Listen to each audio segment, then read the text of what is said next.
जबरदस्त प्रयास को कामयाबी और उनका जाहिर सत्कार। प्रभाग क्रमांक 1 में भारत नगर के यहाँ नागरिक पिछले कई सालों से रास्ते और नालियों की सुविधा से वंचित थे, इसलिए उन्हें बहुत तकलीफ बर्दाश्त करनी पड़ रही थी। इन सभी समस्याओं को लेकर सुमैया अली, राष्ट्रीय अध्यक्ष नारी शक्ति सेवा फाउंडेशन, इन्होंने अकोला मनपा प्रशासन, जिला अधिकारी और नगर विकास मंत्रालय तक पाठ पुरवा करके रास्ते और नालियों के काम करने में सफलता प्राप्त की है। इसलिए प्रभाग क्रमांक 1 भारत नगर में बहुत से कंक्रीटी रास्ते और नालियों के काम पूरे होने की वजह से प्रभाग के लोगों में समाधान व्यक्त करते हुए बड़े पैमाने पर सुमैया अली इनका जंगी सत्कार किया। इस प्रभाग में चुनकर आए हुए लोगों ने कुछ भी काम नहीं किया था, इसलिए इस भारत नगर की परिस्थिति बहुत ही विकट हो चुकी थी। इस मोहल्ले का नाम भारत नगर होने की वजह से सुमैया अली को बहुत बुरा लगता था कि भारत नगर के लोगों को जिंदगी जीना बहुत मुश्किल हो रहा है। गर्भवती महिला से लेकर बीमार मरीज, इस प्रकार से स्कूल के छोटे बच्चों को बहुत तकलीफ बर्दाश्त करनी पड़ रही थी।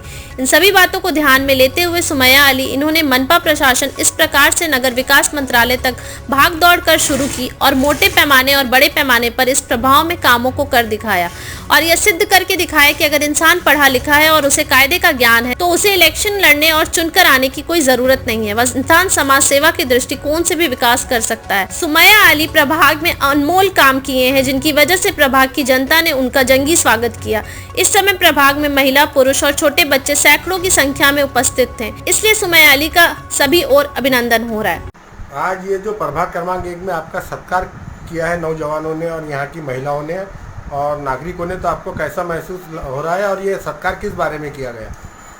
मुझे बहुत ज़्यादा खुशी हो रही है जनता का इतना सारा प्यार और सपोर्ट देखकर, और ये बताते हुए भी बहुत ज़्यादा खुशी हो रही है कि हमारा जो प्रभाग क्रमांक 1 भारत नगर का नाम रखा गया है, ये हमारे महान देश भारत के ऊपर इसका नाम रखा गया है। और इधर 4 नगर सेवक होने के बाद इन लोगों ने इस भारत नगर की बहुत घटिया हालत कर दिए थे, पूरी तरीके से सड़ा दिए थे। और ये सब चीज़ों को देखते हुए हम लोगों ने नारी शक्ति सेवा फाउंडेशन के माध्यम से नगर विकास मंत्रालय से करोड़ों रुपए के काम इस भारत नगर में लेकर आए और पूरा विकास कंप्लीट करवाया। और इसी प्रकार से मैं नगर विकास मंत्रालय, मनपा प्रशासन और हमारी पूरी जनता का बहुत बहुत शुक्रिया अदा करती हूँ कि इन लोगों ने हम लोगों को सपोर्ट किया और हमारे कामों को पूरी तरीके से अंजाम देने में हमारी सहायता की। तो क्या कंप्लीट हो गया है काम, क्या कुछ काम बाकी भी है यहाँ के? अभी नहीं, ऑलमोस्ट तो कंप्लीट हो ही चुका है, लेकिन प्रभाग क्रमांक 1 में सिर्फ एक एरिया नहीं है, बहुत सारे एरियाज आते हैं।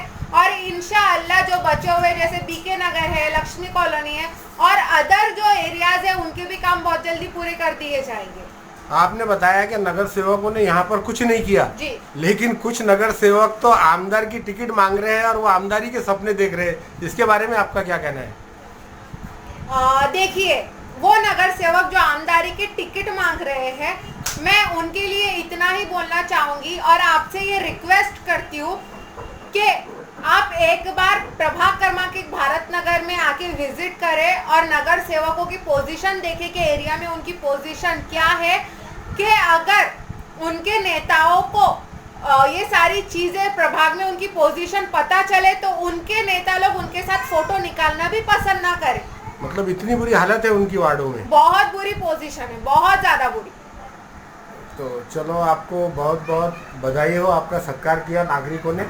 बहुत बहुत शुक्रिया सर। और एक चीज और बताना चाहूंगी मैं कि आज के इस कार्यक्रम के माध्यम से मैं सभी लोगों को बोलना चाहूंगी कि एजुकेशन मोस्ट इम्पोर्टेंट है हमारे लिए। कलम की जो ताकत है, कलम सबसे बड़ा हथियार है हमारी जिंदगी में। तो मैं सभी लोगों से रिक्वेस्ट करती हूँ कि आप लोग भी एजुकेशन का नॉलेज ले, कॉन्स्टिट्यूशन कायदे का नॉलेज रखें, क्योंकि अगर आप लोग पढ़े लिखे, आपके पास कायदे कानून की मालूमात है, तो आपको ना इलेक्शन लड़ने की ज़रूरत है, ना चुनकर आने की ज़रूरत है। आपको अगर कायदे का नॉलेज है तो आप आपकी कलम के बेस पर भी सारे कामों को अंजाम। अगर आपको हमारी वीडियो अच्छी लगी हो तो वीडियो को लाइक करें और चैनल को सब्सक्राइब करें और ताज़ा खबरों के लिए जुड़े रहिए मुंबई हलचल के साथ।